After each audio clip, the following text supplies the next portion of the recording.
If you wake up with jaw pain, this is likely happening while you sleep. Many people wake up with jaw discomfort, tension headaches, or notice their teeth looking shorter over time.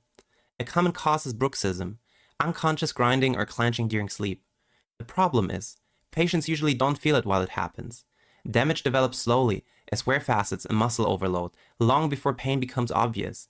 AI can support dentistry by analyzing intraoral scans over time, helping detect subtle wear patterns and progression earlier, so intervention can happen before irreversible damage occurs.